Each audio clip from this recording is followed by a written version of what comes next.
Right, good morning everybody, and welcome to today's Planning Committee meeting. Before we get started, can I just pay tribute to the outgoing chair, Councillor Linton. I'll thank you for all the work he's done while he was chair. I'll do my best to fill his shoes as best I can.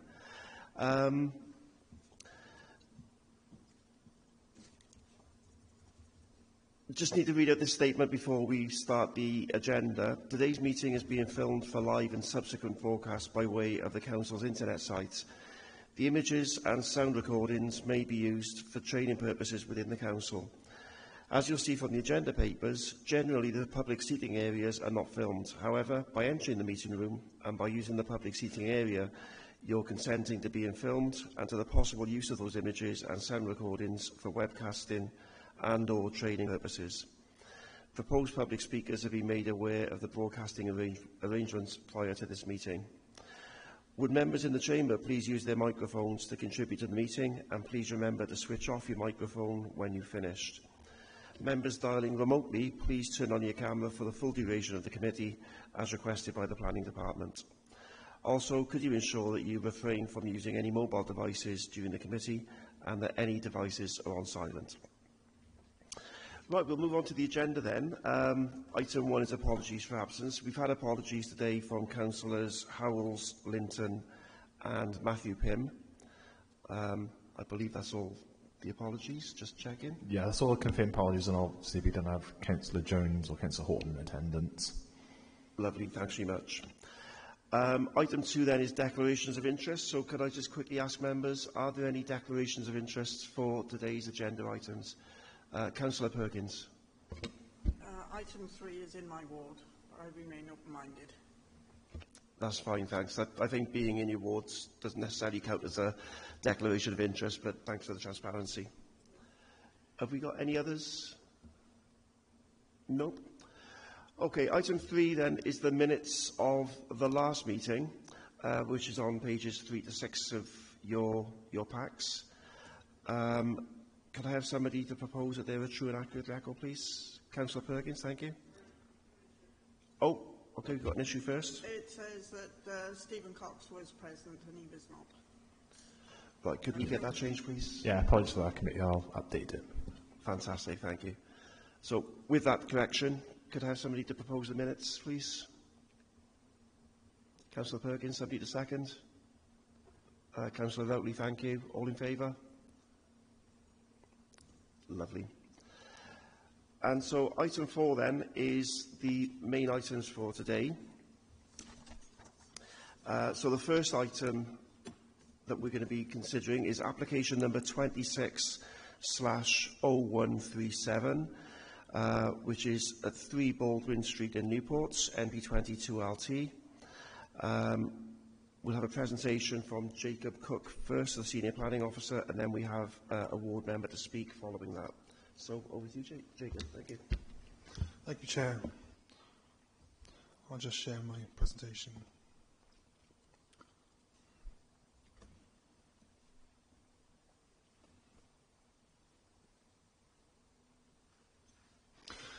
Thank you, Chair. This is a retrospective plan application for the change of use of the existing dwelling to a 5-bedroom, 7-person house of multiple occupation. The application is presented to members at the request of Councillor Adan and Jenkins for reasons relating to crime and antisocial behaviour, location within Flood Zone 3, residential amenity, parking demand, waste and bicycle storage, and adverse impact upon the character of the area due to the cumulative impact and over-concentration of HMOs. 10 objections have been received from local residents.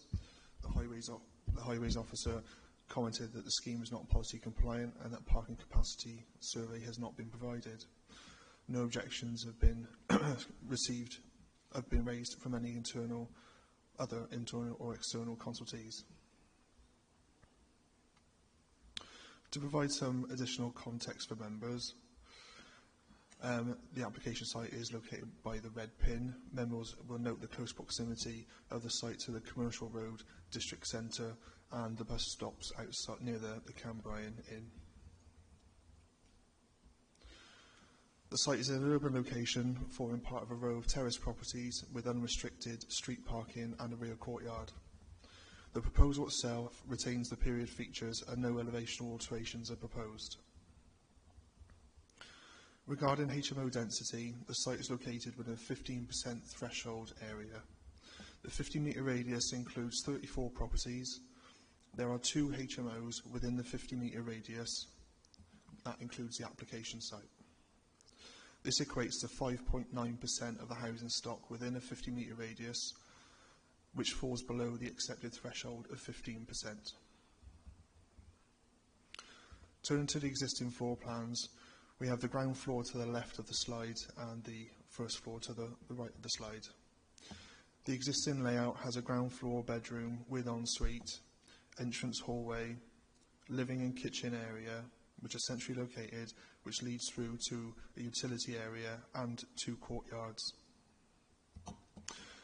A pedestrian access is coming through from Baldwin Street, and it leads through to the rear. Moving to the first floor, there are 5 bedrooms, 2 of those have en-suites, and there are 2 further communal bathrooms. We now move to the proposed floor plans, and members will note the reorganisation of the ground floor. This bedroom has been removed and replaced with a living room. The remaining ground floor spaces are to be retained as existing, so the kitchen area, storage and utility.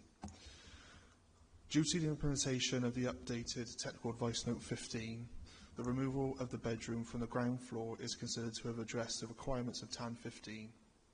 As the site is located within Flood Zone 3, a condition is attached to ensure the mitigation measures contained within the flood consequences assessment are implemented. Cycle storage is proposed to be located within the pedestrian walkway leading to the courtyard. It is considered that this needs to be repositioned to the courtyard area to ensure suitable pedestrian access is maintained through to Baldwin Street. This is secured by way of condition. The first floor retains the 5 bedrooms, 2 en-suites and 2 communal bathrooms. No alterations are proposed at the first floor. All bedrooms have either single or dual aspect, allowing for sufficient levels of daylight and sunlight to enter, and all are above the minimum room standards as set out within HMO licensing standards. A HMO licence was previously granted in February 2025 for up to 9 persons. The current application is seeking accommodation of up to 7 persons, which is less than their licence permits. The number of occupants is limited by way of condition to 7 persons, with dual occupancy also limited to rooms 11 and 18, to ensure that this occurs only in the larger rooms. A further condition is attached to ensure no bedrooms shall be located on the ground floor at any time. The rear courtyard provides sufficient space to serve the needs of the occupants and the provision of waste storage. Details of the waste storage are also secured by way of condition. We now move to photos of the property. The left photo is the entrance, which leads us through the hallway,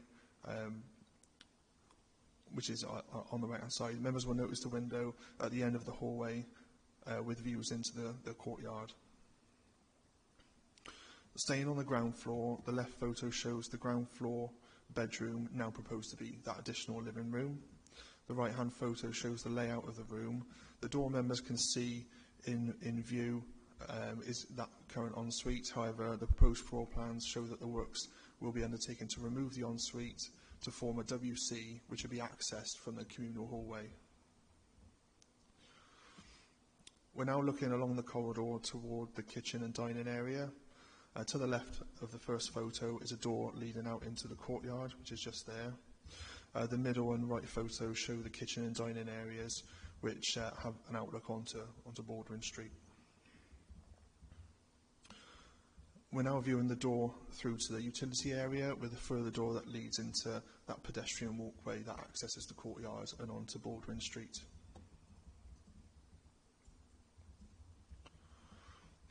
So now we're moving to the first floor. We're viewing the first of the 2-person occupancy rooms with ensuite, which is room 11 on the drawings. And that also has an outlook onto Baldwin Street.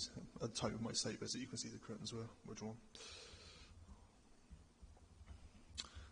Now views from the first floor landing window, achieve views down into the courtyard and of the roofs of neighbouring properties beyond.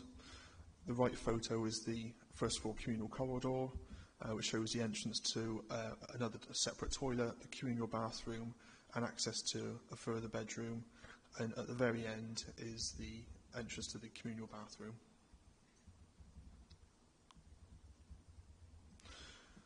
We're now viewing the 3 single occupancy bedrooms. The photos show sufficient light and outlook onto Baldwin Street, and they meet the minimum space standards for a HMO. Further three photos. This shows the largest two-person occupancy room. That has an outlook toward the courtyard, and it features their own ensuite bathroom that, as you can see, has a shower and toilet, and there's a wash-hand basin out of frame. So we're now looking at the first communal bathroom on the first floor, which is to the left of the slide. And then the right-hand photo is the larger communal bathroom, which has a bath, walk-in shower, a toilet, and also a wash-hand basin just out of frame. So we're now moving back to the ground floor. The left photo shows the inside of the existing storage room. The central photo shows the pedestrian walkway, with that's the side that leads to Baldwin Street, with the right-hand photo looking back toward the courtyard area. Now moving into the external amenity spaces, the photos show both courtyards, which form the shared outdoor space for residents, which is laid with gravel, slabs and some self-seeded vegetation. In the background of the centre photo, we can see the rear elevations of 21 and 22 Cortibella Terrace, with the rear elevations of the properties on James Street to the right-hand photo. In summary, the scheme is acceptable in terms of HMO density and relevant flood risk policy. The site is located in a sustainable location with parking capacity viewed on street during both of my site visits. The internal HMO licensing standards are met, and a HMO licence was granted in February 2025, and the site is operating as a HMO. The previous consents allowed the conversion of the site into flats, and the uses prior to that served as residential accommodation also. The application is recommended to be granted with conditions relating to the number of occupants, siting and provision of waste and bicycle storage, and implementation of biodiversity enhancements and flood mitigation measures. Thank you, Chair. Thank you, Jacob. We've got one speaker now, the Ward Councillor for the area, Councillor Jenkins, and I know you've also got a statement from your ward colleague, Councillor Adam. So, over to you. Thank you. Thank you, Chair and members of the committee. I wish to speak in strong objection to this application. First and foremost, I am concerned about the impact this proposal may have on parking within the local area. Residents already experience significant parking issues, and many have raised concerns that additional occupancy at this property will place further demand on an already limited supply of parking spaces. The property was originally 2 separate dwellings and has now been converted into one large HMO. The overall impact of such developments cannot be ignored. Apêl has experienced a substantial increase in HMOs over recent years, and this application must be considered within the context of that wider concentration. There are currently more than 53 HMOs within the area. Many of these are large-scale properties containing around 10 bedrooms. This means there could potentially be well over 500 single occupants living in HMO accommodation within a relatively small community.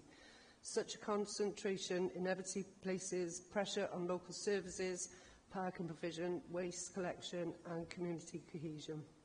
The number of objections submitted by local residents demonstrates the depth of concern within the community. These concerns are shared by both Councillor Adan and myself.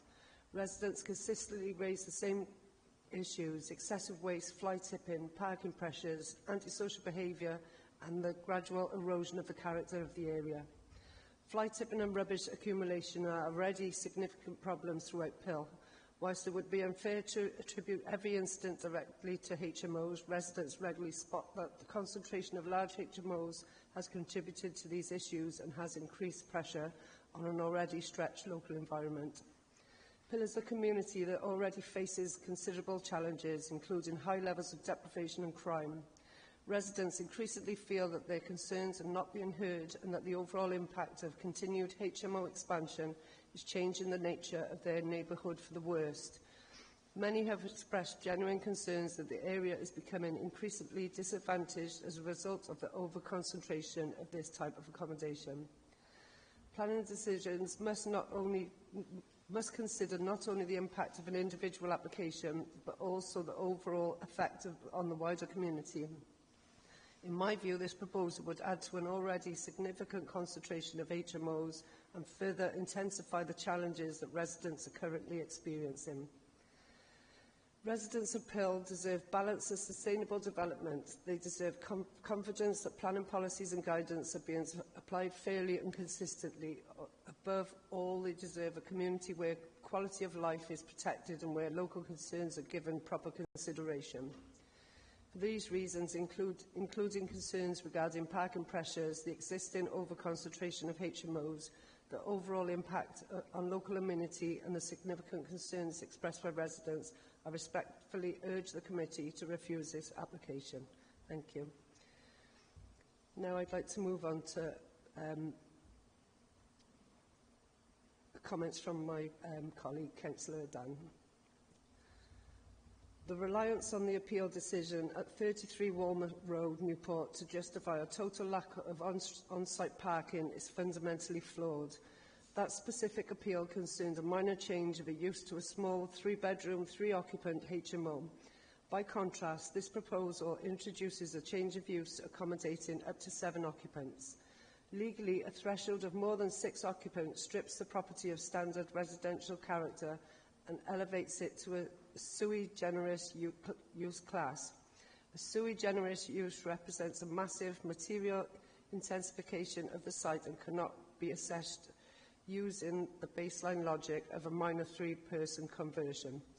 The scale, operational demands and cumulative impacts of the two types of development are entirely incomparable. The officer's argument incorrectly assumes that a suitable location does not present the provision of cycle storage, whilst proximity to public transport successfully reduces daily commuting journeys, car use. It has zero statistic bearing on vehicle ownership. The application seeks to house 7 independent, unrelated adults with entirely separate personal lives, employment shift schedules and weekend transit needs. Unlike a standard C3 family home where vehicle use is consolidated, 7 individual adults represent 7 independent potentials for car ownership. Even under conservative estimates where only half of the occupants own a vehicle, the development will generate a fixed baseline demand for 3 or 4 permanent parking spaces, and this excluding their visitors. The applicant has submitted no demographic evidence to prove a 0% ownership rate. It's a breach of the LDP policy H8 and unrestricted displacement, as the surrounding street network does not feature an active, legally enforceable controlled parking zone. The Council possesses no legal mechanism via planning conditions to prevent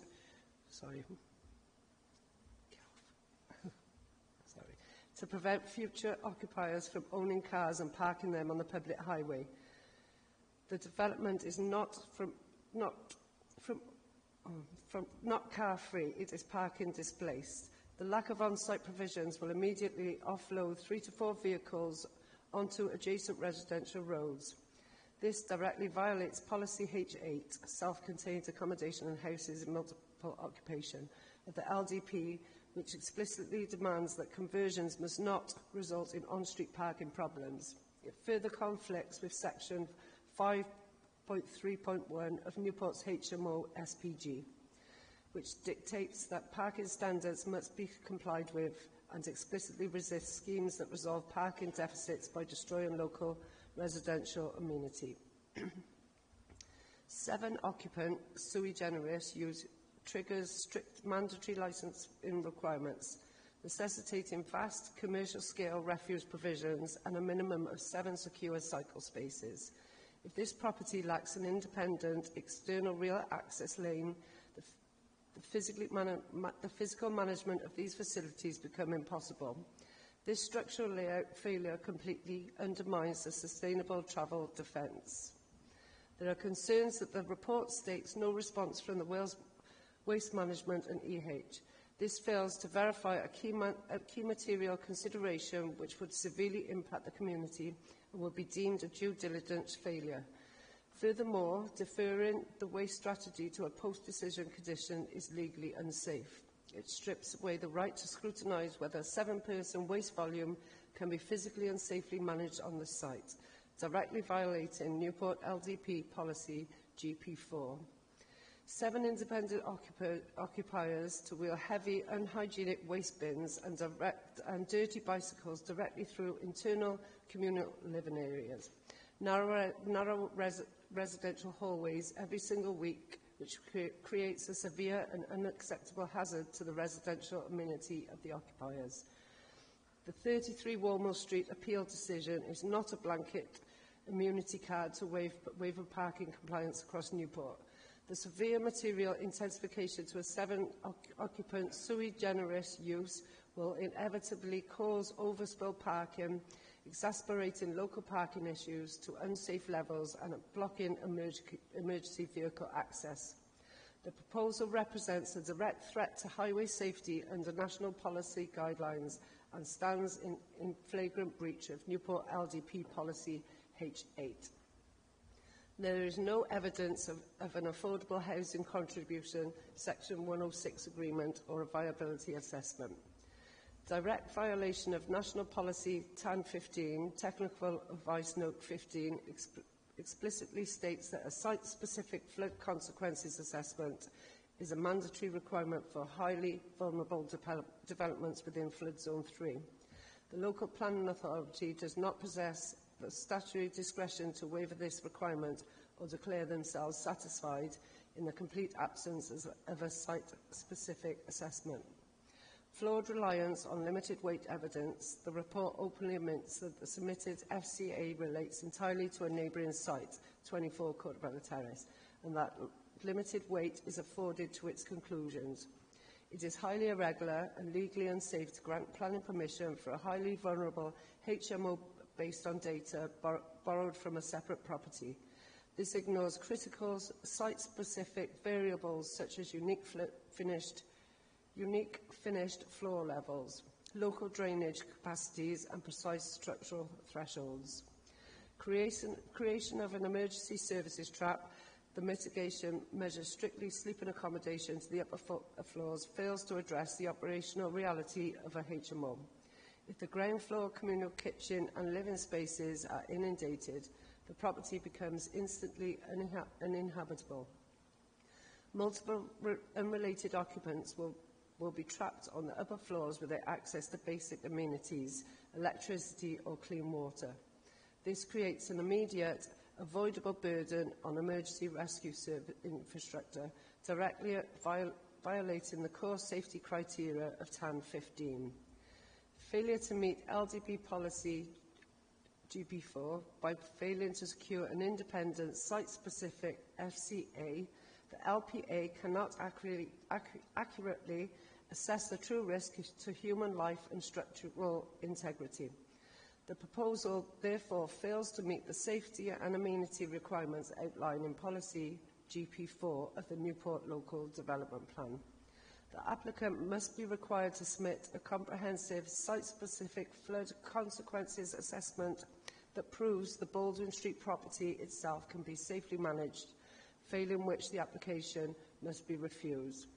Respected committee members, I urge you to stand by the principles of the LDP adopted standards in the SPG and to respect the community's democratic framework. Kindly refuse this application. Thank you.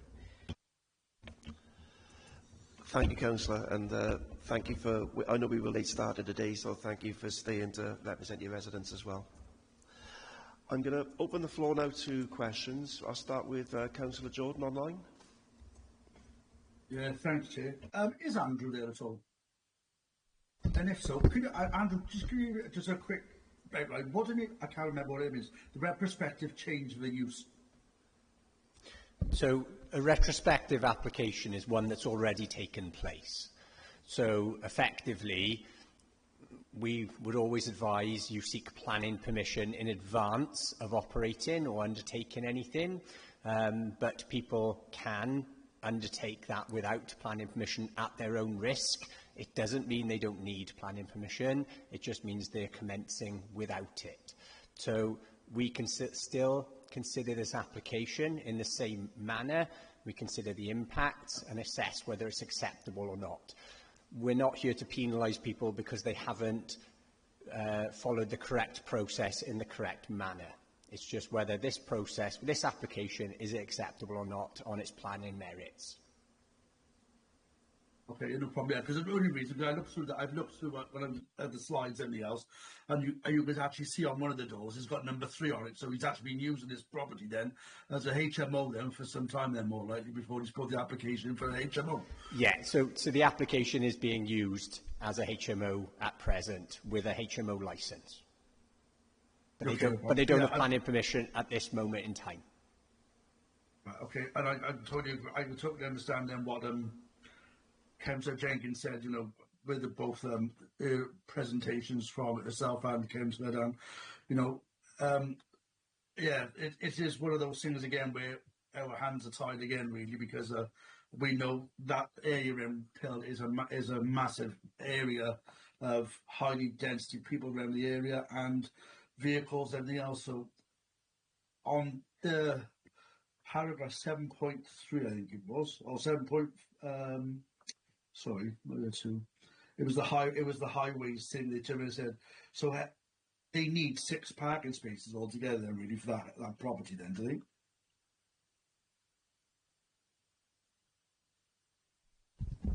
Yes, Councillor, they do. The parking demand for this HMO is 6 spaces. So, like they said, they haven't done like a parking survey at all, then whatsoever to justify that. There's adequate parking around the area either? There's no parking survey, but like I said in my presentation, I visited the site twice and I saw on-street capacity when I was there, and it was like mid-afternoon, and that formed the basis of my assessment in the report. No problem. Can you bring up the floor plan for me, please? Because I can't see the floor plan properly, you know, online properly. I need to be blown up a bit so I can see what the layouts are on them, please. I did ask Democratic Services if I think we really need, if we got photographs now coming into plan and everything else, I think we need to be sent them as well to see what they like, because, you know, we need to have a little bit of a background on them either as well, if possible. So, Councillor, you should be able to see the proposed floor plans now. Yeah, I can't see it. I can't even read the writing on them, mate. Do you mean? So I can't even see what's on them. Do you mean? Like on the left-hand side, on my left-hand side, right at the bottom corner there. Oh, that's the storage unit. Is it right? Okay, I didn't even know that. That's better, yeah. Do you want me to walk members through what the notes are on the drawings? Would that help? Yeah. Sorry. Would you like me to walk you through what the notes are on the drawings for clarity? Yeah, if you wouldn't mind, please. No problem. I can't really see it properly. I'll go from top to bottom. So, can you see my cursor? Let me just put up a laser a second.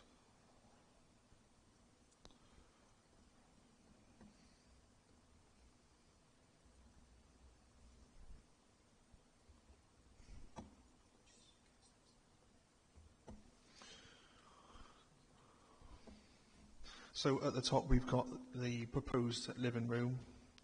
That would be, obviously that's an existing bedroom, but to convert it to a living room, we've got That's going to be converted into a bedroom then, is it, yeah? No, it's currently a bedroom. It's going to be converted to a living room because they can't have ground floor bedrooms because of the flooding policy. Right. My cursor isn't moving across, but the room next to it is going to be turned into a toilet, which is currently an ensuite, which is going to be accessible from this communal corridor. And then moving into the shared kitchen and dining area, which is like the L-shaped central area. Then moving down, we move into this utility space that's got some storage cupboards and a toilet. And then at the front, we've got the storage area where it's got double doors going on to Baldwin Street. And then so would that storage area then actually be used then as the bin cycle area as well then, would it? Or? Sorry, Councillor, can you say that again, please? Would that storage area there then be used then for the recyclables and the bin collections area then, would it? Potentially. My intention was for the storage to be within the courtyard area, so they get to retain this as storage to serve the needs of the property. But we've left that open in the condition. They can give us details to say I can see where that bin storage on the corner. Yeah. Okay. And then we've got this covered over pedestrian access, so that goes straight onto Baldwin Street. You don't need to go through a hallway through the building to access this. This is just a covered over walkway going through to the rear. Like I said in my presentation, they put cycle storage there, but I felt as if that could impact just the free flow of pedestrian access coming back and forth, so I thought it was more appropriate to have that secure storage in the courtyard area, and again that's secured by condition. So as we go to the outside space along the bottom there, we then go into this, it's labelled as alleyway, and that leads into the smaller courtyard in the top of the drawing there. Yeah, okay, see there. And then moving across to the first floor, so there's no changes at first floor, and that stays as existing. So this top bedroom that you can see that's got the two wardrobes in, it's a relatively regular shaped room with outlook onto the street, and its own ensuite. That's to be retained. That's the dual occupancy room. We've got the landing and the communal corridor stretching through the building there. To the left of the floor plan are those 3 single occupancy rooms that all have outlook onto Baldwin Street. On the right hand side you can see the first communal toilet, and then we've got the shared long bathroom, and then below that you can see the large 2-person occupancy room. It's currently tenanted by a single person, and they have their own ensuite, and there's almost like a foyer leading into there. There's just some storage for them, and then we've got the other communal bathroom at the bottom end of the building there. Okay, yeah, no problem. Like you said there, thanks. All right, thanks ever so much. Thank you, Councillor Jordan. Councillor Harvey. Thank you, Chair. I have the same concerns as Councillor Jordan. Why are we letting these through without planning permission, for one? So it's not that they're being let through, it's that it was implemented without the benefit of consent. So it's not that the local planning authority had any knowledge or awareness of that, but like Andrew said earlier, the planning process is not meant to be punitive. So that the fact that it's retrospective is not held against someone. In this case, the HMO has been in operation for a number of years, and a HMO licence was granted last year. So it's worth bearing in mind that the HMO has been there for a significant period of time and has operated without issue, or it seems without people being aware that it was there. This has come from the applicant approaching the local planning authority to regularise the development. It's not that we've received complaints or issue about the operation of this particular HMO. But again, it's not that we're letting them through, it's that until they applied, we were unaware. Okay, thank you. I just thought we was here to make sure they upheld the rules. My second point is, highway comments that there's no evidence of parking capacity, and there should be 6 spaces according to HMOs. The bin storage proposed is remote and would raise concerns regarding refuge management. What was this next one? Previous permission identified the alleyway as a storage is now proposed to be a cycle storage cannot be accepted as either as it is not a practical space and would be obstruction, causing obstruction. So these are points I think we should be concentrating on as well. Just to clarify, Councillor, the cycle storage, like I said, I felt as if its location within that pedestrian access was not acceptable, and a more suitable site would be within the courtyard to ensure that pedestrian access is unfettered. So hopefully the condition would address the suitable siting of cycle storage. Thank you. And the next one I was looking at is sewerage. As this is having extra bathrooms and toilets put in, have they consulted Welsh Water?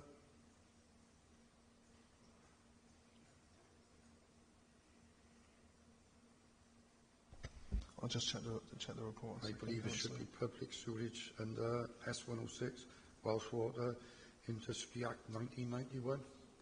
Welsh Water were consulted, and they confirmed capacity exists within the public sewerage network in order to receive the domestic-only foul flows from the proposed development. They have consulted Welsh Water? We consulted with Welsh Water, and they've said capacity is fine for foul water flows, yeah. Okay, thank you.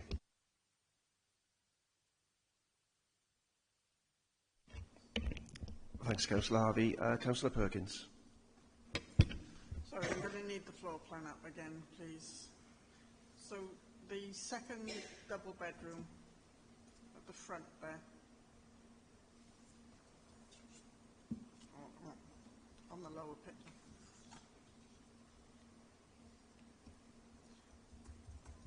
So that one there. What's that to the side of it? So they've got access through. What's that bit? Yeah. The tenant is just having it like essentially a wardrobe area for their unit. Yeah, that door there where it says inner hall that leads into the inner hall, that's essentially the door into their unit. Yeah. Nothing for any of the other occupants to use? No. Right. And then the single bedrooms, we saw the photos, saw a bed and a small bedside cabinet. Is there room for wardrobes in there? Is there a proper amenity space for the residents?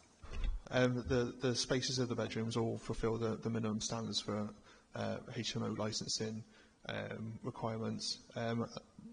By looking at it, they exceed the requirements by about 2 or 3 square metres in some instances. Do you want me to go back through to my photos of the actual rooms?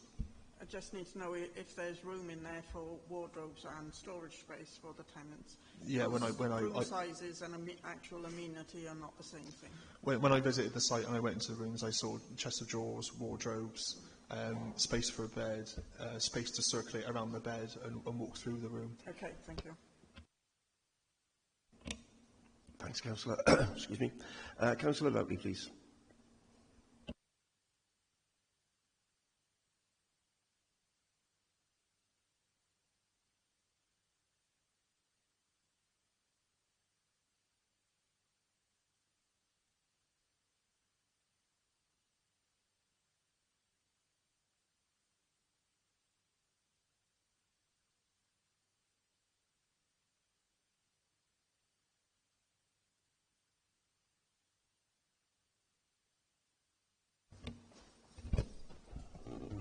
There we go.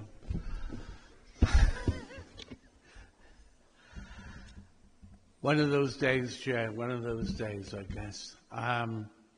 So, in the presentation, the officer said that when they were questioned on why they didn't know prior to this, they said they were made aware of it by the applicant trying to regularise the application, which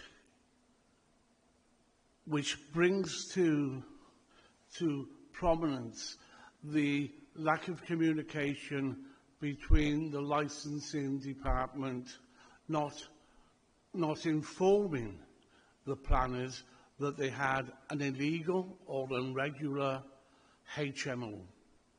That could have led to some kind of unforeseen danger or impact on the community. And I really think that we should be working joined up here, not waiting for people who operate outside the law regarding planning to decide to regulise it before we are aware of it. We should have been aware of this prior to them application being made by the licensing authority. So maybe there's something that in a communication we just need to make sure we're looking at that. Also, is the highways officer, is he about online to comment? Because on point 7.6 and 7.6.1, we refer to the highways officer commented, outlined that the proposal is not strictly compliant with the adopted parking standards. I'd like a bit more meat and a bit more explanation as to why it isn't compliant, and if it isn't compliant, how can we make it compliant? If that makes any sense to you, Chair. Thank you. Kevin, before you go in, would you like me to comment? Right. I can provide some comments on that for you, Councillor. So the physical constraints of the site don't allow for off-street parking to be facilitated within the site. I acknowledge there's the storage area that was probably, you know, a cart sort of storage at some point in its history, but the physical constraints of the site and its layout, there isn't an opportunity to provide off-street parking. You know, it's physically, you would never achieve 6 spaces. So that's the reason why it can't achieve the adopted standards. And you know, it's an extremely old building of part of an old settlement of Apêl. So you know, policies change across time and habits. Can I come back on that one?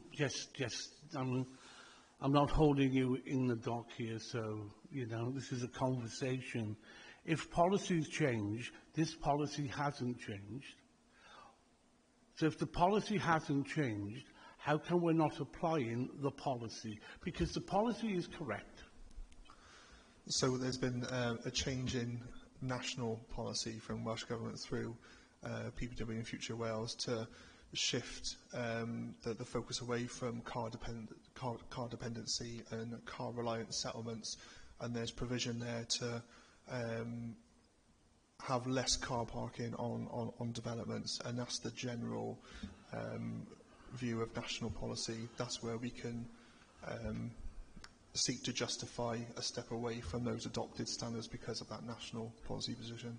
Well, I note further down in the report, but I won't go back to it, that the encouragement of bicycle use, and they can all get on their bikes and they can all cycle wherever they wish to go. In reality, that doesn't happen. Most people on bicycles cycling down Apêl are viewed as not clever, and bring their own issues with them. To encourage another 6 to get on their bike because we cannot comply with the guidance that's in front of me, irrelevant of what maybe the guidance is or the thinking of Welsh Government is. I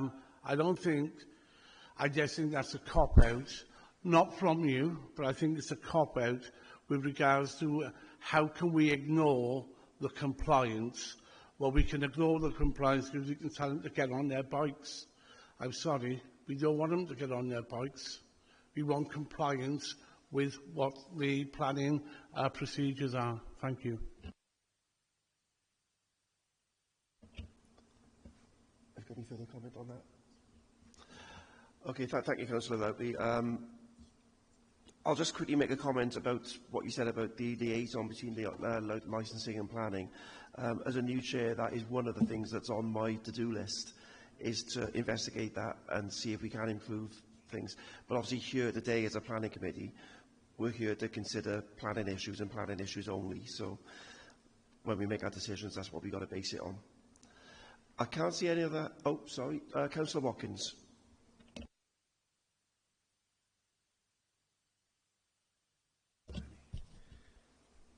Have the officers taken into consideration item 6.1.2 in regards to the 10 objections which were received, I noticed that some of them are not planning issues, but some of them are planning issues.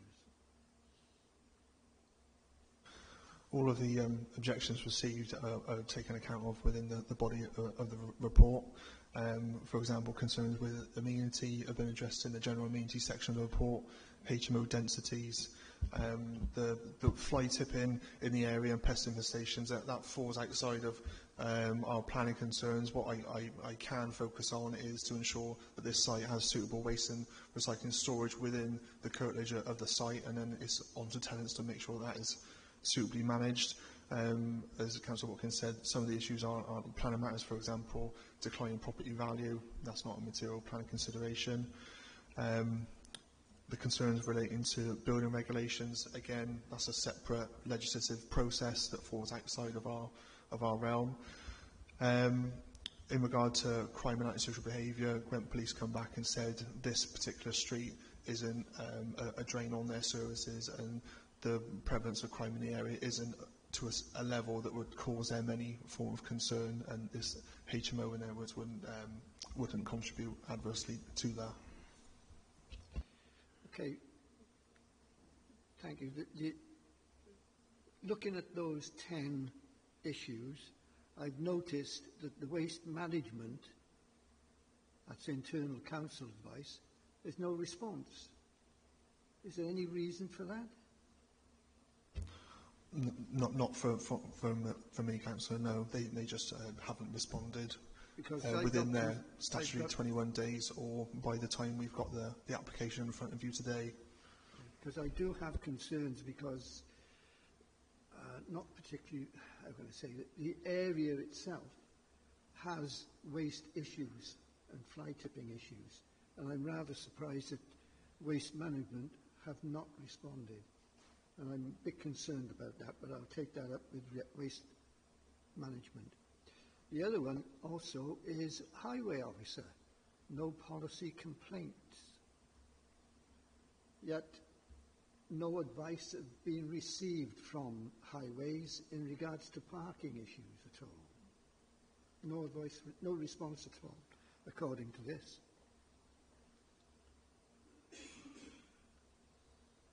Sorry, Councillor, I'm not quite following what you mean. That there's a consultation response from the highways officer there. Yes, but according to the highways comments on the after the second paragraph where it says HMO and SPG, no evidence of parking capacity has been provided. So I don't quite understand that. Surely they would need some response in regards to the parking capacity, whether it's needed or whether it's street parking. Yeah, I understand. The evidence would obviously give that basis. My comments are, during my 2 site visits to the site, I viewed on-street capacity in both instances with no issue. And I understand that, but yeah, there's no response according to this. The other thing I'm concerned about, you mentioned that the property is actually being used as a HMO and has for a long time. Yet we are going to put conditions on in regards to the waste management. We're allowing 3 months for that to be approved, and also the cycle storage, we're going to wait for 6 months. We're putting a condition on for 6 months for that to be approved. Now, why couldn't those be brought to the planning committee at this planning application, rather than wait for 3 to 6 months? Because I have concerns that if they don't comply, who checks, and what happens if they don't comply to, let's say, the first one, the waste management issues? So we've got the enforcement process that would enforce any proportionate condition that's attached to a decision. So there are, checks and balances to enforce these conditions. We have that process if they don't comply with the timelines and the details of those conditions. So it wouldn't be unmet with no challenge. So who actually checks that? Do we, as NCC, check that those are met, or do we just wait until it arrives on the desk? Well, the onus is on the applicant to ensure they comply with those conditions, because they are the landowner. Okay, what I'm trying to get at, okay, I understand the applicant has to apply. What happens if he doesn't apply within 4 months, giving you waste management detail? As I said, Chair, Councillor, we could request our enforcement officer, if members were to approve this application today, to put a note in their diary for 3 months' time to see whether it's been submitted at that point, to make sure it has. As officers have already alluded to, this site is already operating, and we need to be clear on that in terms of, just from a harm perspective, it's already operating, residents didn't complain to the council. That is the clearest indicator I can provide of any harm being created from parking, from waste, something not being right in the community. We, or you, are alerted to it. So that would be my response to that. But we do have powers that we can take action, and if we can condition things, we will. I do have concerns that it slips through the net and it's never checked and never enforced. That's what concerns me. The same as the downstairs living room. When backs are turned in time, that would be turned into a bedroom. I'm sorry, Chair. Okay, that's all I got. Thanks. Thank you, Councillor. Councillor Harvey, did you have your hand up? Yeah, I just want to follow up on the concerns Trevor has. I have the same concerns, and it comes through retrospective. I know I keep going back to it. They came in without planning permission, and there's concerns here saying there's no building regulations. My concerns are, whatever conditions we put on it, they're not going to apply to. They haven't applied to any of this in retrospective or planning permission. Who's to say they're going to apply to anything else? I'm sorry, I've got great concerns about this.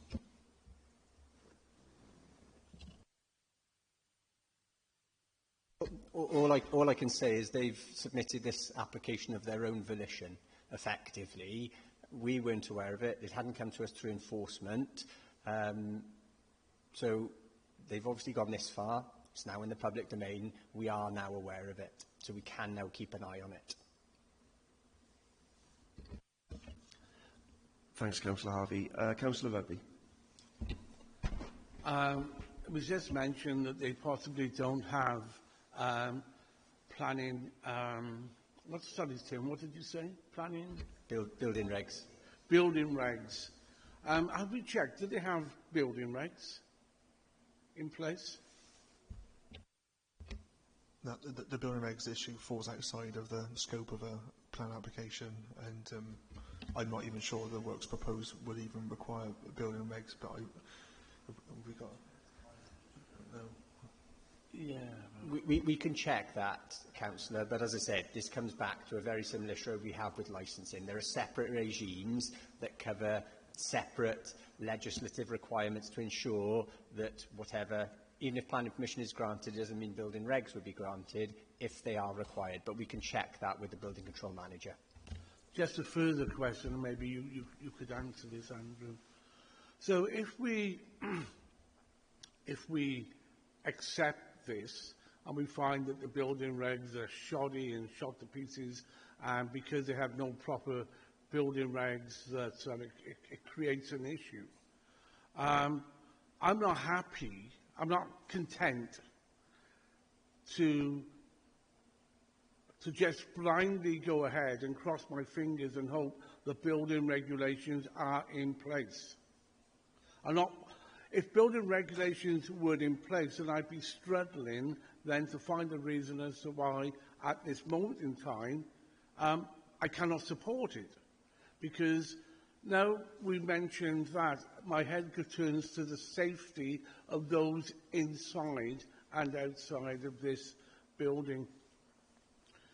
I'm mindful to move deferment until we answer those questions. Are building regs in place? Has it been passed? Because if it hasn't, I don't think this should be granted. Just to be clear, we'd be in a very difficult position as a planning authority to refuse this application on the basis that building regs are not in place. Well, I'm not saying to refuse it. No. Defer. Yeah, I appreciate that. But with that in mind, if we come back next month and say, two questions. Are building regulations needed is the first question. Let's assume they are. Are they in place or not? Now, if they are in place, there's no issue. If they're not in place and we come back in a month's time and say they're not in place, and we're then in a position where you're looking to refuse the application on that basis, we will be in a very difficult position to defend that from a planning perspective. We operate on the basis that there are various consents you may require. You might require SUDS legislation, you might require building control, that the applicant, the onus is on them, and if they don't have those, we can investigate, and the building control authority in this case, if they do need it, and it's not in place, could take the necessary action. That wouldn't be a planning matter to say it's unacceptable. So I fully appreciate we could defer, but we could come back to you and say they don't. We'll be in a difficult position to refuse on that basis. Thank you. Thanks, Councillor Rheoli, and thanks for those comments, Andrew. I was about to say something very similar myself.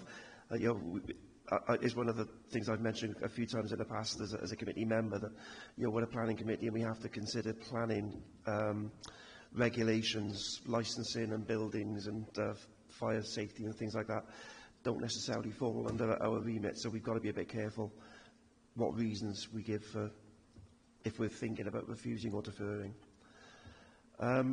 Have we got any? I can't see any other hands up. Councillor Perkins? Just on the bit of waste and storage. So as a 7-person household, they'd be entitled to the bigger bins. Can we make it a part of the conditions that they use that storage area to keep all the waste contained within a building and only on the street for collection day?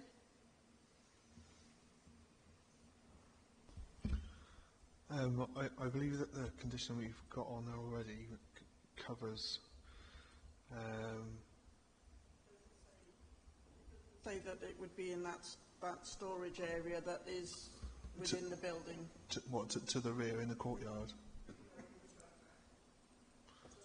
Their storage area. So they could put that within the details that they submit to us, because the wording of the condition is kind of open for them to cite it within the site, and if that was a requirement of members, perhaps the condition can be tweaked to we can say the waste and recycling can only take place within that storage area. Because that storage area. We need to be mindful here about saying waste and storage can only be in that storage area, because in practical terms, I suspect they will have a bin in the house that they then move to that storage area. They wouldn't technically be complying with that at that point. As with anything, let's assume they had 2 car parking spaces on this site. We could condition that those spaces are kept available for car parking. We can't make sure that they only park there and don't park on the road. So there's so far we can go, and we can require that, from a planning perspective, there's sufficient space for waste within the property. And we can agree those terms, the size of the space required and where it goes. We couldn't say they can only store waste in there.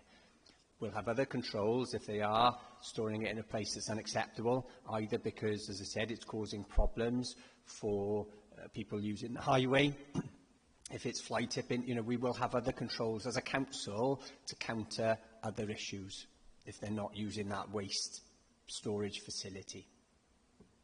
It's just that if you put a condition that it goes in the rear courtyard, you're reducing the amenity area for the 7 people to have outside space by having waste there when there's a storage facility for it at the front of the property.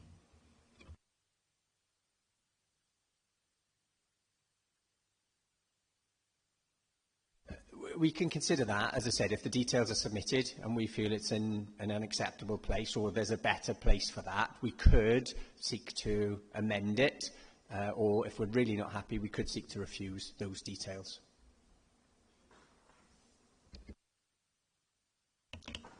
Thanks, Councillor. Are there any other questions from the floor? Right, in that case, well, as I see it, we've got two options, really. The proposal is that we grant permission with conditions. That's the proposal that's put before us. I'll need a proposal and a seconder for that if we're going to take that forward. If we don't, then the second option is that we have another motion come from the floor of your choosing. So I'll ask first of all, have we got a proposer for the recommendation that this application is granted with conditions? Thank you, Councillor Watkins. Do we have a seconder? Councillor Rugby, thank you. I'll put that to the vote then. So all those in favour of the officer recommendation that we grant with conditions?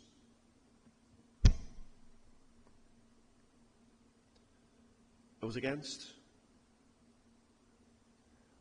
Okay, so we've got 5 for, 1 against. So the recommendation is carried. Thank you for your time.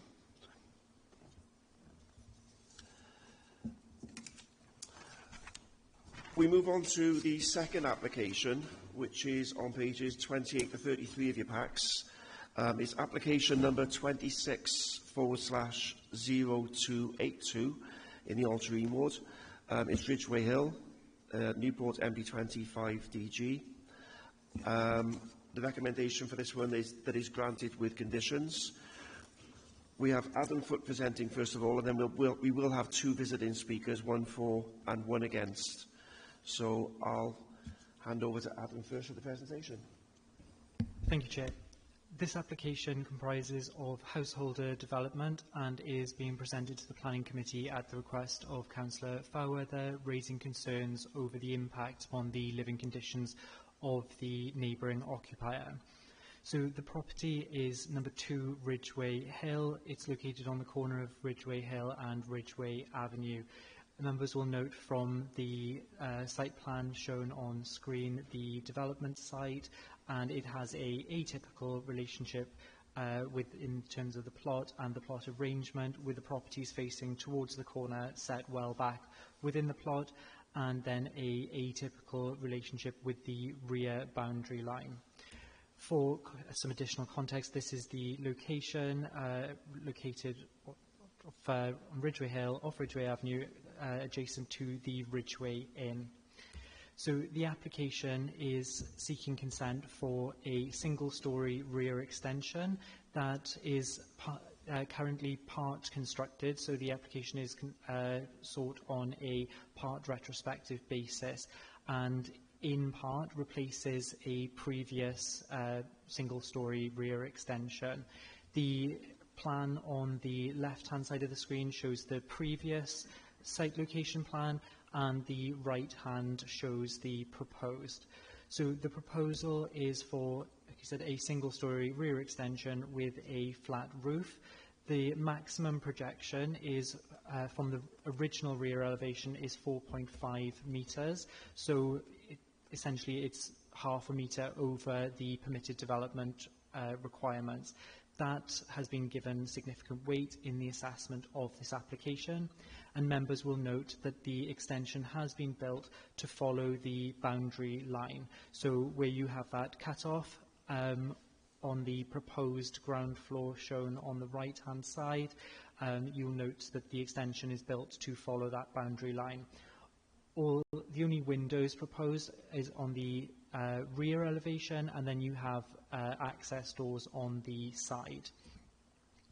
So the plans on screen currently show the previous single-storey rear extension, and the plans on screen now show the proposed. So the proposal is, like I said, single-storey rear extension finished in render with a flat roof. It has a limited height and a maximum projection of 4.5 metres.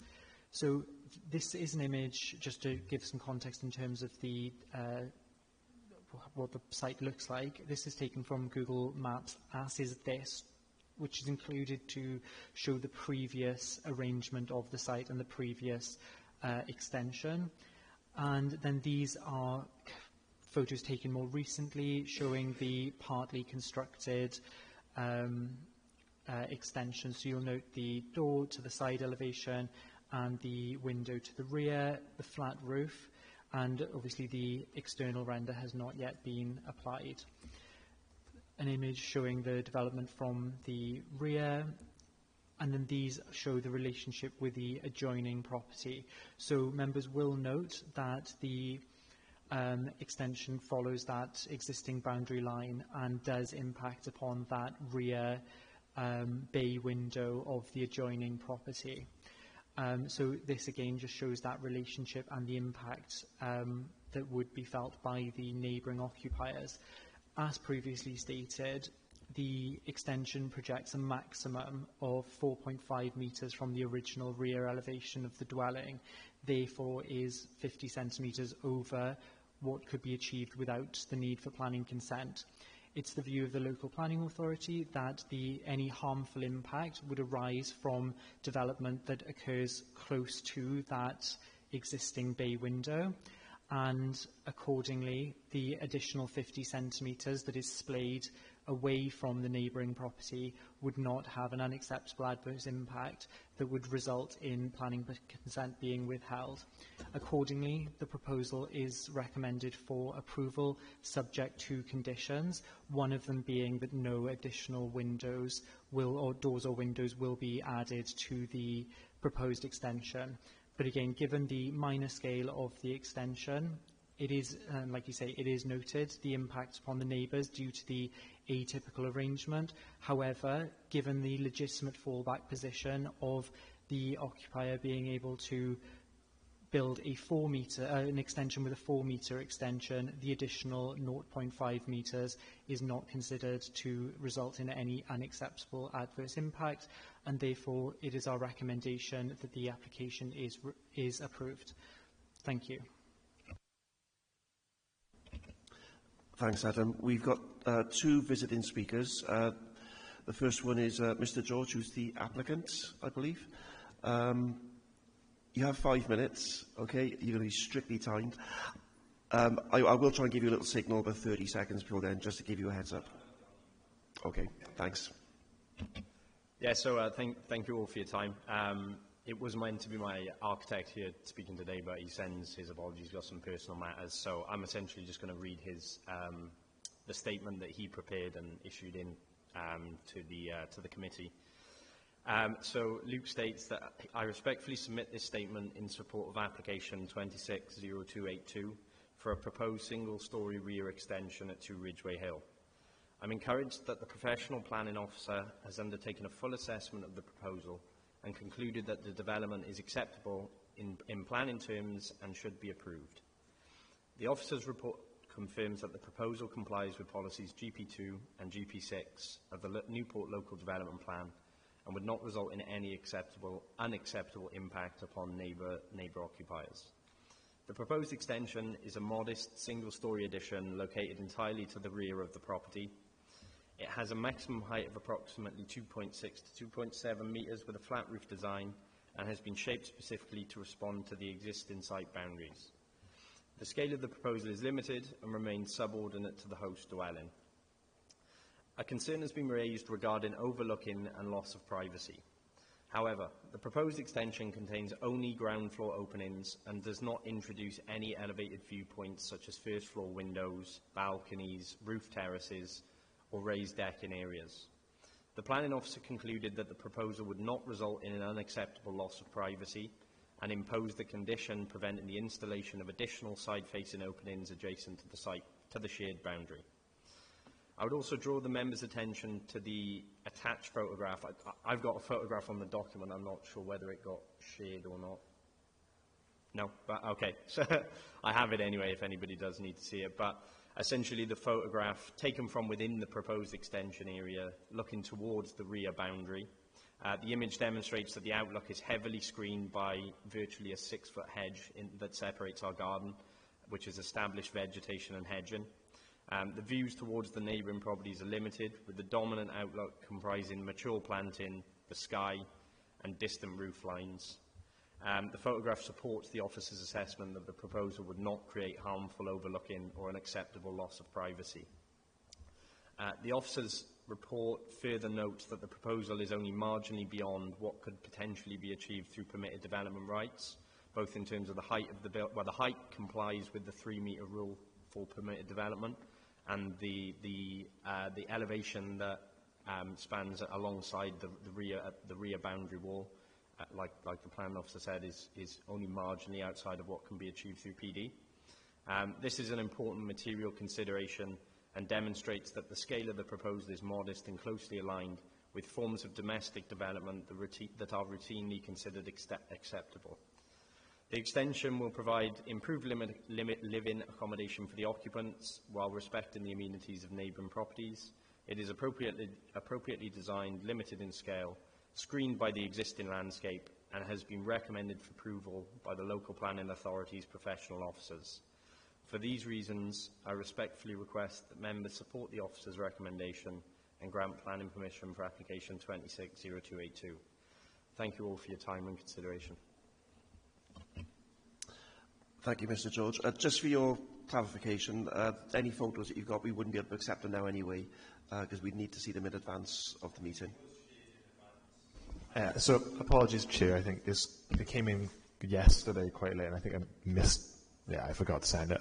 We would also need those photos provided by the applicant, so we would need you to print out copies for us. Okay.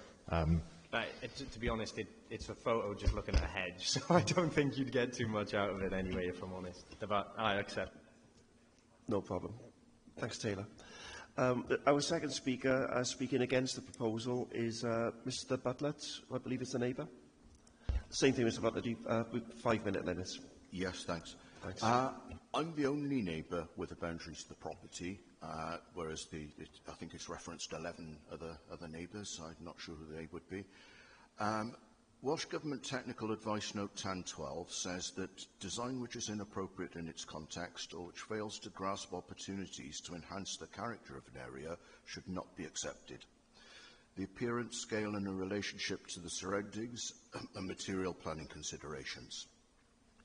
Planning Wales Act 2015 requires all developments to contribute to the well-being of Wales. Clause 4.3 of the policy context recognises that good design is fundamental to creating places where people want to live. This design falls short of the design standards typically applied in the neighbourhood and impacting the rural aspect of my garden. The Town and Country Planning Act did not envisage angled gardens, which resulted in a much greater visual impact. The angle by impacting internal areas has resulted in a development approximately 2/3 of the footprint of another house in the garden area, rather than the 1/3 envisaged in the Act. Nor did it envisage the resultant angle of the end window directly overlooking my garden, which again could be mitigated, in this case by lowering and frosting, neither of which have been included. If you look at the picture pack I provided, the top right shows clearly that there's the 45-degree window there directly overlooking the hedge, and the hedge does not block that view, as has been contended. That looks within approximately 2 to 3 feet of my garden. I would have to stand there and cut my hedge. I would be looking directly into their living room. They would be looking directly at me. They would look directly at me as I stand in my garden. It severely impacts privacy. It's 2.72 in built height and not the 2.6 indicated in your pack. It's over a foot taller than neighbouring extensions, all of which are unobtrusive. The clause 7.1.3 recognises that the design is an atypical shape in response to the boundary line. This means that the build is more visually intrusive than it would be otherwise. However, this could have been ameliorated by good design, which it has not been. The top of the walls could have easily been recessed and environmentally blended by being sloped with clay tiles. And I refer you to the picture at the top left of your diagrams, which is neighbouring properties, a picture taken from my front door, which shows that every other property where there's been extensions, the manner of and the local environmental way in which that's been done, which has not been applied in this case, and would reduce the impact to light and solar gain into my windows, and also make it much more environmentally acceptable in accordance with TAN 12. I asked the committee to consider whether this design is as good as it could be to fit its context. I've outlined clear deficiencies, and TAN 12 requires in those circumstances, the proposal to be rejected. Under the Equality Act, I'm now 64, looking to enjoy my garden in retirement, but this overlooking will impact me, and therefore I also disagree with the equality impact. The prior extension was of lesser height and also recessed from my garden. It would also impact future generations, anybody else try to enjoy the garden. 8.1, it could be less intrusive if extended to the side rather than to the rear. This is a corner property with little visibility the side of it to the public. It also would impact my property value, and I've got no recourse to be able to keep the render in good condition. And also, if solar panels were then permitted onto the roof, that would be another severe impact, which again would probably be allowed to put and would again make the and to quote Councillor Fuweather, who's the only independent person who turned up and looked at this, he took one look and said it's horrendous, and that's without the solar panels. So in summation, I would say it's in breach of TAN 12, which requires design to be appropriate in its context, to fit in with the environment, and it has to grasp opportunities to enhance the character of the area and its relationship with surroundings. It does not do that. It has not grasped those design opportunities, and for this reason I request it's rejected in its current form. And that was bang on 5 minutes. Now, thank you to you both for speaking. I know speaking in a public forum like this isn't easy, so thank you to you both. I'll open the floor up to questions now.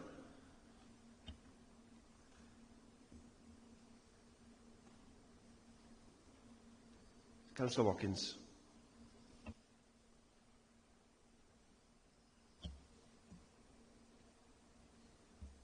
Not a question, really a comment, Chair. In regards to, well, yeah, a question. Prior to the extension which is proposed, what was there before that? Was there a wall or not? And if so, what was the height of the wall? So previously there was an extension on the rear of the property, however it was set off of the common boundary and had a different design. So what is the white wall which is partly demolished? What is that? That is the boundary wall, and that is not subject of this application. Yes, what I'm trying to ascertain is what was the height of that wall? I don't know, I don't have that information to hand. From looking at the photos that have been provided and the observations on site, I would assume it went up to the decorative brick level, but I don't know, I don't have that information because it's not part of the proposal. That is what I'm assuming. And if that is the case, that wouldn't break the 45-degree issue on that window, on the bay window adjacent. So that is correct. So I suppose it's worth noting that without the need for planning permission, a 2-metre high boundary enclosure could be erected on that boundary. So whether that's a wall or a fence, but they could go up to 2 metres without the need for consent. So again, that would have an impact upon that 45-degree for outlook, as does the current extension. I think one of the key elements of this proposal is what can be achieved without the need for planning permission. So a boundary treatment, an extension of up to 4 metres, these things can be done without the need for planning consent. There's no requirement for an LDC. So in this case, The reason that planning consent is required is because this proposal is 4.5 metres in depth, opposed to being 4 metres in depth. And you'll note from the proposed plans that the development splays away from the neighbouring property following that boundary line. So again, it's the element that requires consent here is that last half a metre. I thought that splay follows the boundary and then it turns away from the adjacent house. Let me share my screen again, just so that we're...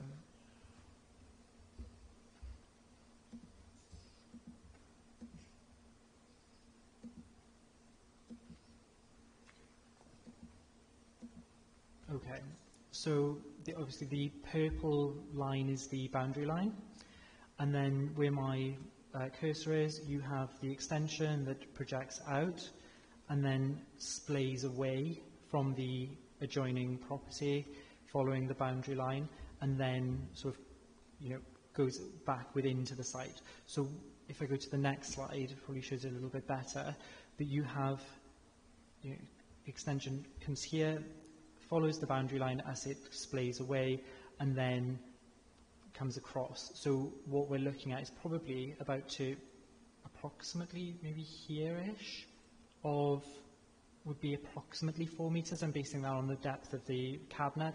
But again, up to 4 metres does not require consent for the projection. So this element here, which would cause the greatest amount of impact, and then the majority of the splay could be constructed without the need for planning consent. So it's, like you say, the reason consent's required is because it's 4.5 metres in depth opposed to 4, which would be allowed via the general permitted development order. Chair, I'm not happy with that design, and if that splay came directly from the property to the corner, I got no problem with that. But to break that light, to prevent that light getting to the window, I'm not happy with it, and I will be voting against it. I'm sorry. Yeah, Councillor, just to be clear, if this was a normal relationship, I'd say a normal relationship, is this your typical relationship, that extension would project for 4 metres directly on the boundary. The fact it's splayed off in terms of the impact on that light, that boundary helps the neighbour in terms of light because it angles away. Otherwise, as I said, the 4.5 metres, the element that's furthest away from the rear part is on the right-hand side if you were looking out of the rear garden.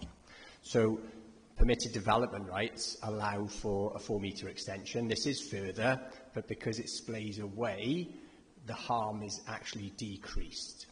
But it hasn't splayed away from the start. It's coming straight out from the building to start with, and then it splays away. But that's what I'm concerned. If it was splaying away directly from the building, I would have no problem with that, because then you're going to get extra light into that bay window. But at the moment, you're not going to get extra light into that window at all, even with that splay 4 metres out.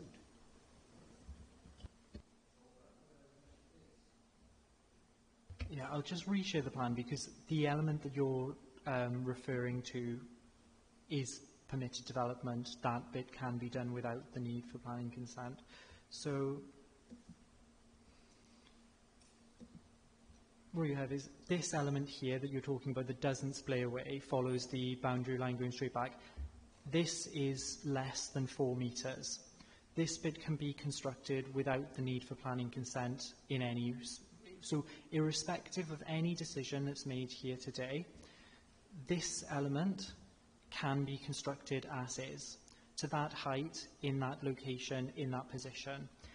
It then splays and follows the boundary, and the overall projection is 4.5 metres. But essentially, if this were to be reduced by sort of half a metre, and the end of it taken off, that initial section and that initial relationship can be done anyway, irrespective of that, which is why I've said that that has been given significant weight in the assessment of the application. So what can be done without planning permission is the majority of this proposal.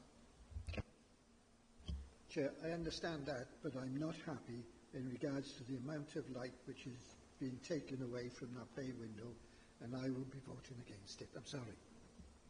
On that basis. Okay, thank you, Councillor. Councillor Jordan, you're next.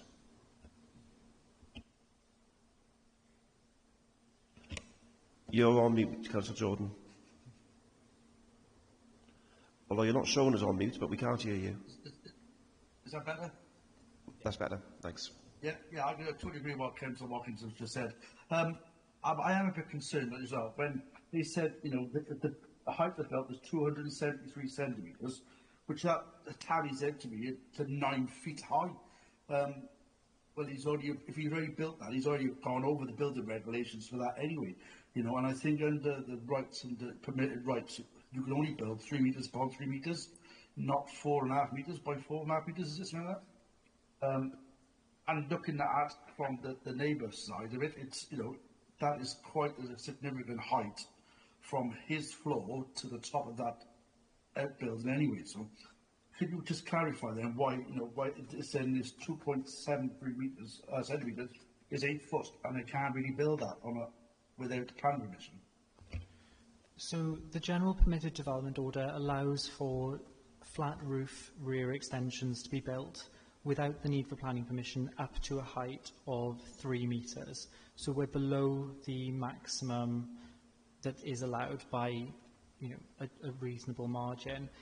And again, so it's below the overall height requirement that would be permitted development and is 0.5 metre greater in depth. And again, as Andrew's already explained, that the fact that it splays away actually is beneficial. So if this was a, you know, sort of typical arrangement with a sort of straight boundary that splits the plot, the applicant would be able to go 4 metres directly backwards, whereas in this instance it's splayed to follow the boundary line, and that in turn reduces the impact. So again, the element that requires consent here is the additional 0.5 metre off the rear.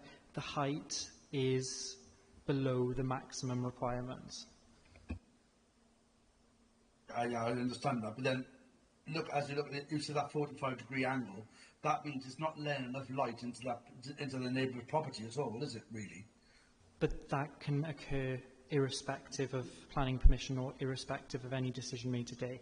If this application were to be, or if this development was to be reduced by 0.5 metre, it would be permitted development and they would not require consent. So that impact would occur irrespective of this, and that needs to form part of the assessment because that is a reasonable and legitimate fallback position.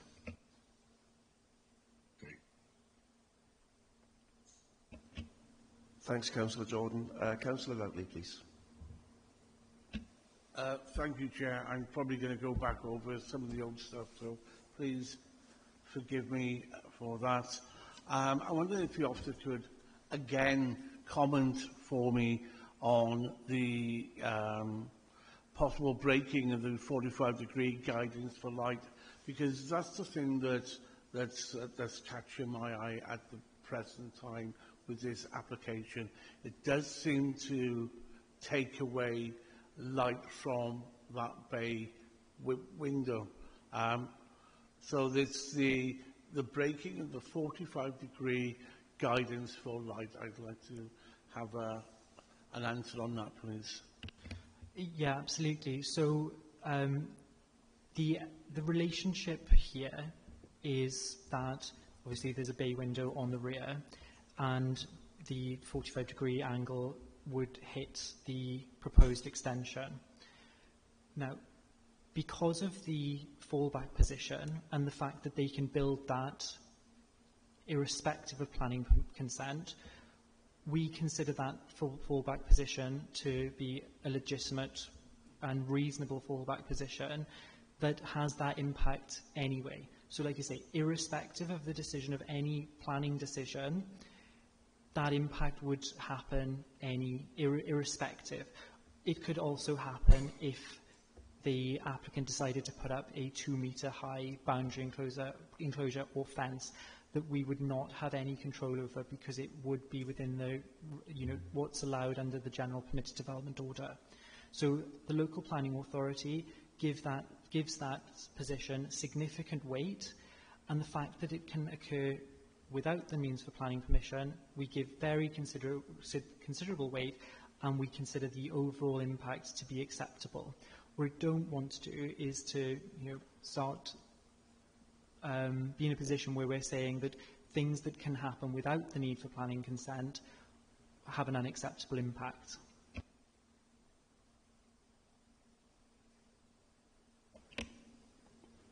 Thanks, Councillor Loatley. Has anybody else got any other? Councillor Jordan. Yeah, sorry, Chair, just to go back what I just said then.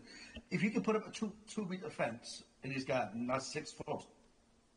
So that means they've gone over 3 foot higher than what the fence is worth in. So I am not good with imperial measurements or the conversion, so I don't know what that, I'm not sure of that. So essentially, the maximum height that they could build the extension to would be 3 metres.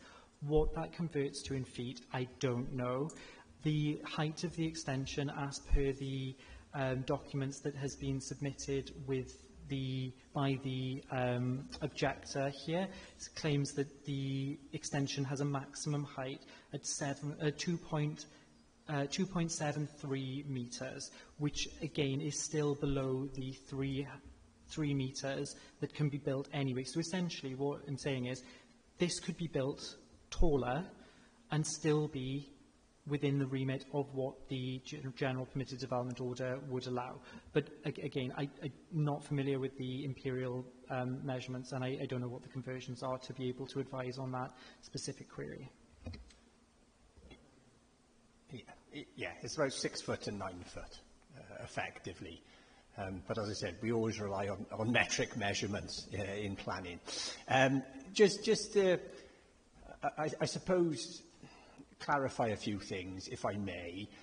Permitted development rights were introduced to provide householders with certain rights to amend their property in manners that, as I said, as the government see, are relatively low-key.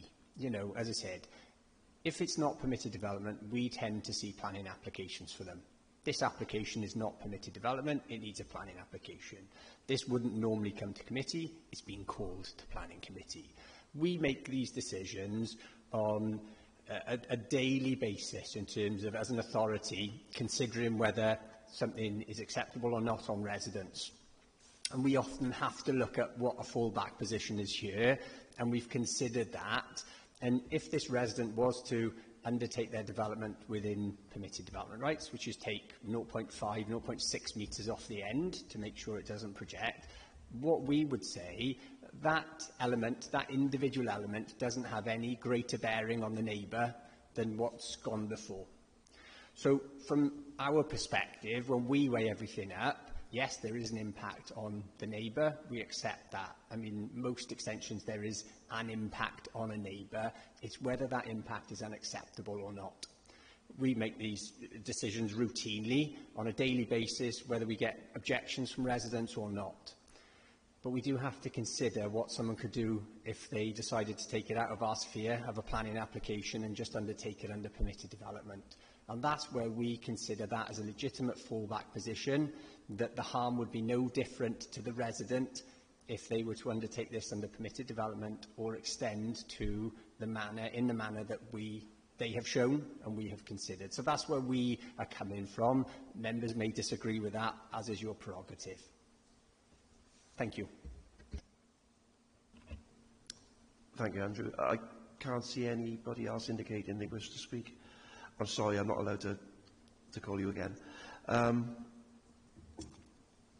I don't have any further questions other than what's been asked already. I know from my own perspective, I might have my own views. I'm sure we've all got our own views on what the permitted development rules are. but they are what they are, and that's what we need to vote on. So the proposal we have is that this application is granted with conditions. Do I have somebody to propose that, please? Councillor Perkins, thank you. Seconder? Councillor Harvey, thank you. So could we vote those in favour, please?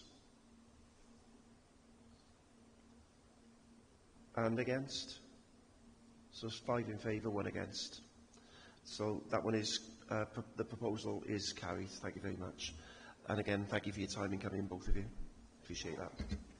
Can I, thank you. Before we move on to the next item, can I just check your timings, please, Councillor, because there might be very little point in progressing just to go through part of the presentation, because I suspect we will not have the full allocated time for members to be able to consider this if that's when you've got to leave.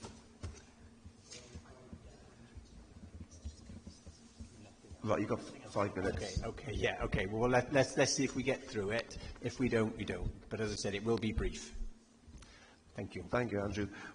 We do only have one more item. It's on page 33-37 of your packs, application number 26/0298 at 106 Kyperlin Road in Newport. And the presenting officer is Adam, who's going to go through this really quickly, I'm sure. It's Jonathan's going to present, so over to you, John. Yep, so the application site is 106 Kyperlin Road. It is a 2-storey semi-detached dwelling on a residential street.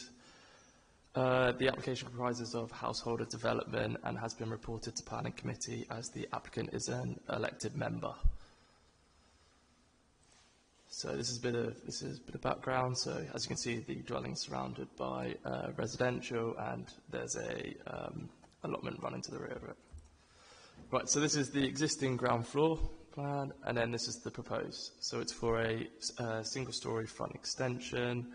It is going to adopt a hipped roof and will be constructed materials that match. The extension will measure 1.8 metres in depth, 2.47 metres in width, 2.7 metres in height to the eaves, and a maximum height of 3.9 metres to the ridge. So this is the existing elevations, and then this is what it's going to look like. So it's this front extension here. These are some site photos. As you can see, this is from the street, so this is the property here. And then this is it in relation to number 104 Kyperlin here. This is looking back at the dwelling, and then this is its relationship with 108 Kyperlin. And then these are some Google images of existing front extensions that have been approved on this street. So this is 110 Kyperlin, and then these are further down the street. So as you can see, I think I counted there was about 8 or 9 of these front extensions just on this one street here. In terms of visual amenity, the proposed extension will only extend 60 mil from the existing bay window, and it will be positioned 7 metres away from the highway. As a result, the overall scale, design and sitting of the extension would not result in any unacceptable impact, and it would not be harmful to the amenity or character of the area. As mentioned just now, this style of front extension is a common feature in the immediate vicinity, and there are multiple similar extensions along the road. In terms of residential amenity, it is proposed with a maximum height of 3.9 metres, and there is significant and sufficient separation from the common boundaries with the neighbouring properties. While a side window is proposed, it would be set 2.8 metres from the common boundary and will serve as shower room. As a result, a condition has been included to obscurely glaze. Yeah, so that's it pretty much. There was no consultation responses, no neighbour comments, and this proposal has been recommended to be granted with conditions. Thank you. Thanks very much. Yeah, as has already been mentioned, this one has only come to committee basically to comply with openness and transparency and the code of conduct. So, do we have any speakers for this one? Councillor Perkins? Can I just ask a question about the window in the extension? Is it going to be that curved that is the style of the street? Yeah, they're maintaining that curved window on the front there. Thank you. And Councillor Jordan. Yeah, thanks, Chair. It just seems like everybody's sort of like doing exactly the same thing roughly in the street, so it's not putting it out of context or out of character, I suppose. So I'm happy to grant the permission and grant the application, Chair. Thanks, Councillor. Councillor Watkins. Just a comment, Chair, in regards to that extension, reference the bay window at the back.